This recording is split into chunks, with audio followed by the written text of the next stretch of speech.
All welcome to my mini blog. ನಾನು ಪ್ರತಿ ಶುಕ್ರವಾರ ಧೂಪನ ಮಿಸ್ ಮಾಡದೆ ಹಾಕ್ತೀನಿ. ಧೂಪ ಮನೇಲಿ ಹಾಕೋದ್ರಿಂದ ತುಂಬಾ ಒಳ್ಳೆಯದಾಗುತ್ತೆ.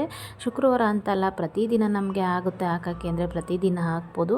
ಇಲ್ಲಾಂದರೆ ಆಗಲ್ಲ ನಮ್ಮ ಕೈಲಿ, ಅಂದರೆ ಅಮಾವಾಸ್ಯೆ, ಹುಣ್ಣಿಮೆ ಅಥವಾ ಮಂಗಳವಾರ, ಶುಕ್ರವಾರ ಧೂಪ ಹಾಕಿದ್ರು ಒಂದೊಂದು ದಿನ ಒಂದೊಂದು ಥರ ಲಾಭ ಇದೆ. ಅದರಲ್ಲಿ ಶುಕ್ರವಾರ ಹಾಕೋದ್ರಿಂದ ಮನೆ ಮೇಲೆ ಲಕ್ಷ್ಮೀ ಕೃಪೆ ಯಾವಾಗಲೂ ಇರುತ್ತೆ. ಹಾಗೆ ಹಣಕಾಸಿನ ಸಮಸ್ಯೆಗಳಿದ್ರೆ ಕಮ್ಮಿ ಆಗ್ತಾ ಬರುತ್ತೆ. ಆದ ನಂತರ ನಾವು ಈ ಧೂಪದ ಹೊಗೆ ನಮ್ಮ ಮನೆಗೆ, ದೇವ್ರ ಮನೆಯಲ್ಲಿ ಅಥವಾ ಮನೆ ಮೂಲೆಗೂ, ರೂಮ್ಗಳು, ಅಡುಗೆ ಮನೆ ಎಲ್ಲ ಕಡೆನೂ ಹೊಗೆ ತೋರಿಸ್ಬೇಕು. ತುಂಬಾ ಒಳ್ಳೆಯದು.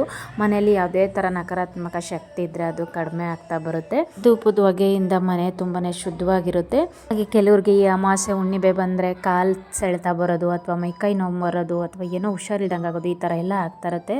ಅಂಥವ್ರು ಮನೇಲಿ ಧೂಪನ ಯಾವಾಗಲೂ ಹಾಕಿ, ತುಂಬಾ ಒಳ್ಳೆಯದು. ಅದೆಲ್ಲ ಕಮ್ಮಿ ಆಗ್ತಾ ಬರುತ್ತೆ. ಮನೇಲಿ ಯಾವುದೇ ಥರ ನೆಗೆಟಿವಿಟಿ ಇದ್ರೂ ಕಮ್ಮಿ ಆಗುತ್ತೆ. ಯಾವ್ಯಾವ ದಿನ ಧೂಪ ಹಾಕಿದ್ರೆ ಏನೇನು ಲಾಭ ಇದೆ ಅಂತ ತಿಳ್ಕೊಬೇಕಂತ ಇದ್ದರೆ ನನಗೆ ಕಮೆಂಟ್ ಮಾಡಿ, ನಾನು ನೆಕ್ಸ್ಟ್ ವಿಡಿಯೋದಲ್ಲಿ ತಿಳಿಸ್ಕೊಡ್ತೀನಿ. Thank you all.